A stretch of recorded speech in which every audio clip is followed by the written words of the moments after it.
नमस्कार. आता आपण आलेलो आहोत इंदापूर तालुक्यामध्ये वरकुटे या गावी. तर करे साहेबांच्या ऊसाच्या या प्लॉटवरती आलेलो आहे. त्यांनी आपल्या निसर्ग कंपनीचे स्टेमरीज बायोपंचाणू हे प्रोडक्ट वापरलेले आहेत. तर त्यांना काय रिझल्ट आला आणि नेमकं काय फायदे झाले ते बघणार आहोत.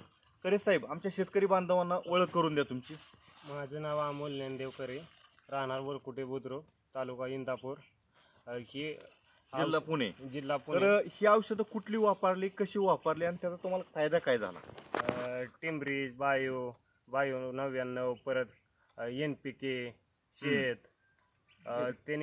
त्याने आपल्याला वाढ 2.5 महिन्याचा ऊस आहे. आता ऊस किती महिन्याचा आहे? 2.5 महिन्याचा. 2.5 महिन्याचा ऊस आहे. आता ह्याच्या मागे तुम्ही रासायनिक खतं हो, वापरायचं. वापर. आता ही औषध वापरल्यामुळे काय फरक वाटतोय तुम्हाला? पाना परत म्हणजे फुटवा पानाची द्या. जी साईज आहे ती पानाची साईज आज 4 बोट झालेली आहे जवळजवळ. आणि ही जी बघतोय आपण आज जाडी ऊसाची, हो. तर कशी झालेली जाडी एक नंबर. झाड पेरा आणि झाला. फुटवे जे असं आहे. बर, तुम्हाला काय अजून आणखीन काय फायदे वाटतात ह्याच्यामध्ये? लय फायदे ते. हम्म. वाढ कानकाना होती यांनी. हा, वाढ भरपूर वाढते म्हणजे आज ऊस जो बघायला किती महिन्याचा ऊस आहे हा? 2.5 महिने. कुठं लागतोय आता हा? आता डोक्याच्या वरती. डोक्याच्या वर गेलेला आहे ऊस म्हणजे.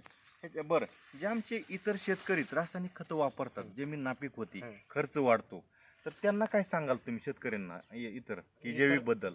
जैविक वापरा म्हणून सांगाल. बरं, काय म्हणजे तुम्हाला फायदे काय झाले नेमकं त्याच्यामुळं? वाढ, परत मटेरियल खर्च कमी. हा, बरं, ठीक आहे, चालेल. आता काळुकी वगैरे कशी आहे म्हणजे? काळुकी ही आणि आज इतका पाऊस होता प्रचंड आपल्या भागामध्ये, पण तुमच्या ऊसात काय नुकसान झालं का? काय शकत. आणि जमीन तुमची एकदम भुसभुशीत आहे, म्हणजे अशी जमीन आहे ना, ही अशी कडक नाही आहे. म्हणजे आज जर बघितलं रासायनिक खतांची जमीन काय होती? कडक होती. म्हणजे तर तुमचा खर्च कमी झालाय, उत्पन्न वाढले, जमीन काय झाली तुमची? सुपीक झालेली. तुम्ही या प्रोडक्टवरती समाधानीत? समाधान. बरं, इथून पुढे हे औषध वापरत राहणार? हा, वापरणार. वापरा. चला, कंपनीला छान अशी आमच्या शेतकरी बांधवांना माहिती दिली त्याबद्दल धन्यवाद.